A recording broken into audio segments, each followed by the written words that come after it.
사도행전 12장. 이 무렵 헤롯 아그리빠 왕은 교회에 속한 몇 사람을 박해하려는 계획을 가지고 그들을 사로잡았습니다. 그는 요한의 형제 야고보를 칼로 죽였습니다. 헤롯은 유대인들이 이 일로 기뻐하는 것을 보고 베드로마저 잡으려 했습니다. 그때는 무교절 기간이었습니다. 헤롯은 베드로를 붙잡아 감옥에 넣고 군인 4명씩 4패에게 맡아 지키게 했습니다. 유월절이 지나면 베드로를 끌어내어 사람들 앞에서 재판할 작정이었습니다. 그래서 베드로는 감옥에 갇혔고 교회는 베드로를 위해 하나님께 열심히 기도했습니다. 헤롯이 베드로를 끌어내려던 전날 밤이었습니다. 베드로는 두 군인 사이에서 사슬에 묶인 채 잠들어 있었고 문 앞에는 경비병이 문을 지키고 있었습니다. 갑자기 주님의 천사가 나타나고 환한 빛이 감옥을 비추었습니다. 천사가 베드로의 옆구리를 쳐서 깨우며 어서 일어나라고 말했습니다. 그 순간 베드로의 손목에 매어 있던 사슬이 풀렸습니다. 천사가 베드로에게 허리끈을 메고 신을 신어라 라고 말하여 베드로는 천사가 시키는 대로 했습니다. 천사는 다시 겉옷을 입고 나를 따라오너라 라고 말했습니다. 베드로는 천사를 따라 밖으로 나가면서도 천사가 하는 일이 꿈인지 생시인지를 알지 못했습니다. 베드로는 자기가 환상을 보고 있다고 생각했습니다.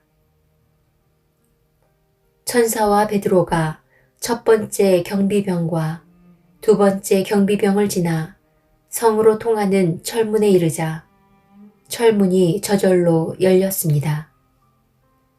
그들이 문을 나와 거리를 한 구역 걸을 때에 갑자기 천사는 베드로를 떠나 어디론가 사라져 버렸습니다. 그제서야 비로소 베드로는 정신이 들어 혼잣말로 중얼거렸습니다.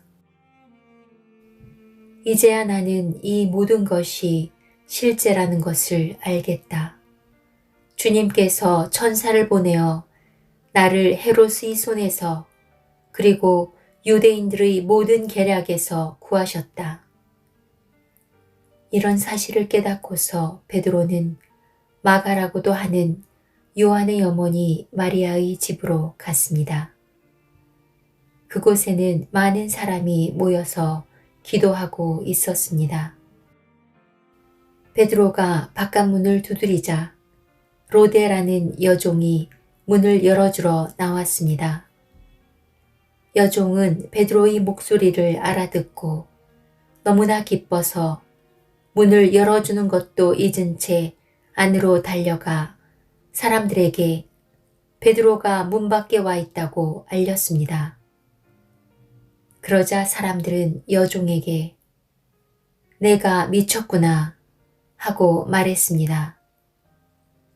그러나 여종이 계속해서 참말이라고 우기자 사람들은 그렇다면 베드로의 천사인가 보다 라고 말했습니다. 이런 중에도 베드로는 계속 문을 두드리고 있었습니다. 문을 연 사람들은 베드로를 보고 깜짝 놀랐습니다. 베드로가 그들에게 조용히 하라고 손짓을 한 뒤에 주님께서 자기를 감옥 밖으로 인도해 내신 일을 설명해 주었습니다. 그리고 이 일을 야고보와 다른 형제들에게도 알리시오 라고 말하고 다른 곳으로 떠났습니다.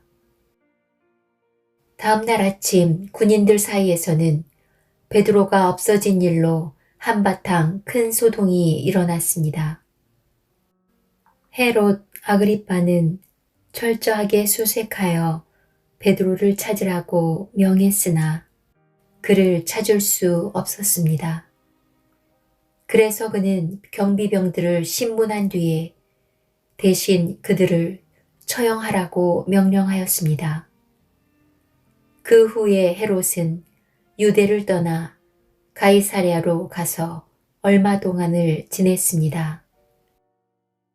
한편 두로와 시돈 사람들은 헤롯에게 몹시 노여움을 사고 있었습니다. 그래서 그들은 무리를 지어 헤롯에게 갔습니다. 그들은 왕의 내실 시종인 블라스도를 회유하여 그의 도움을 받아 헤롯에게 화해를 요청했습니다.